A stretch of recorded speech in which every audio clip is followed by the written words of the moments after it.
Episode 6 of Dragon Ball Daima had just come out today, and I got a chance to check it out. And all in all, I gotta say, this is another fun episode. I really enjoyed it, and what I really loved about this series so far was the consistency in presentation, really. Like, presentation wise, it looks beautiful.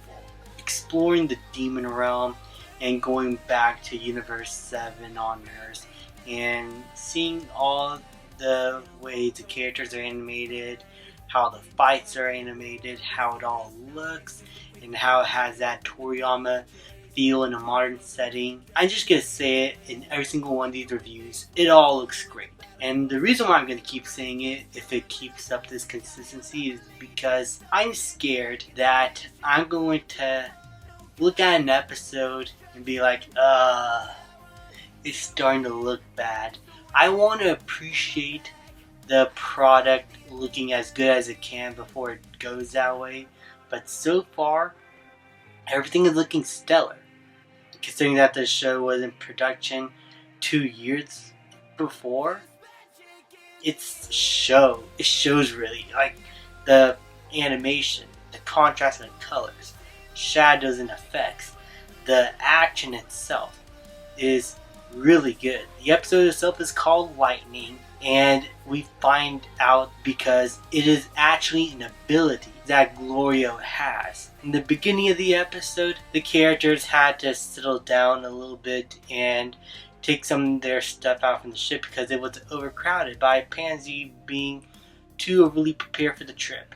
And that's where we also find out from a few guards that come passing by while Goku's pooping in the background, not noticing everything that's going on, that Goku is now a wanted fugitive. He is running from the law now and has to stay undercover. And I really like that idea of Goku being a fugitive and trying to make his way through the demon realm without getting caught or anything. And it's not a plotline that's often explored in Dragon Ball. There's not a lot of fugitive type of storylines. So seeing Goku go through this kind of story here, I found very interesting. And I'm really interested to see where the show takes that idea from this point. Now, it is a bit slow at first, the first half, because I feel like we're now starting to get the gist of everything now, and I feel like the story is now taking a little bit too much time exploring some stuff that we already know before. That is until the later half when Gloria, Goku, Pansy, and Supreme Kai all decide to settle down in a cave for the night, and they get met by a Minotaur. And the Minotaur is trying to eat them, but Goku and Gloria have a bit of a scuffle as to whether or not who's going to be wanting to fight the Minotaur. He feels ignored as they are not taking his threat seriously, and then we see why. As Gloria and Goku now are challenging each other in a fight, and we could see Glorio's abilities firsthand as he's able to use lightning magic at his enemies, and it looks cool. This effect and the way the fight is animated and choreographed, it is beautiful to look at, and it has more fluidity. The action and punches have much more variety and they felt all natural. It did not do the typical thing with Dragon Ball where it is just the same punch animation back and forth that goes really fast, but because of that, if once you tell that's just the same effect over and over again, you cannot unsee it. It doesn't do that. This choreography actually felt fluid. It felt like all the punches are landing in different places all at once and not just the same effect. There's more variety. It feels more alive. And this is where Goku is able to finally go full Super Saiyan for the first time and is able to put Glorio in his place as he's able to deflect his lightning magic. And him going Super Saiyan as a kid was a really cool thing to watch. And him being able to win against Glorio, showcasing that he is indeed even more powerful than he thought Goku was. It was just a really fun scene to watch.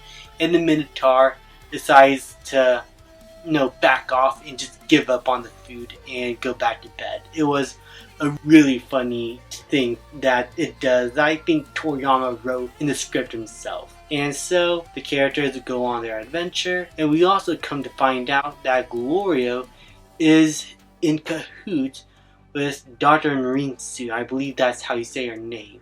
The new waifu of the show. It's good. People are gonna fall in love with her. I'm telling you. The design of her character, no questions about it. But what is her goal really? Because now we know she's in cahoots with Glorio. Glorio's working under her to plan something. What is this conspiracy that is brewing? The episode leaves even more interesting questions now as to what is Glorio really trying to accomplish here. Is Dr. Rinsu trying to take over the demon realm? Is she trying to save it? What is her intention? Is it good? Is it bad? Find out next time on the next episode of Dragon Ball Daima, which I don't think is going to answer that immediately. That's going to be an answer that's going to come a little bit later down the line in the series. But it's a fun thing to think about in the back of your mind.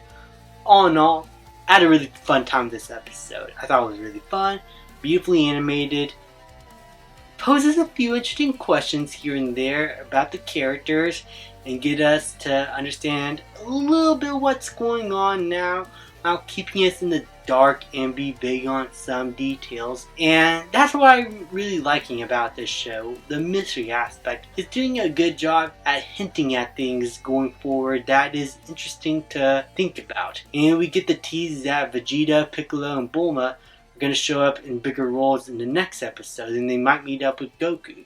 So that's going to be fun to see. All in all, another fun episode, and I cannot wait for next week. Thank you guys so much for watching. Please like, subscribe, comment, and I will see you guys next time.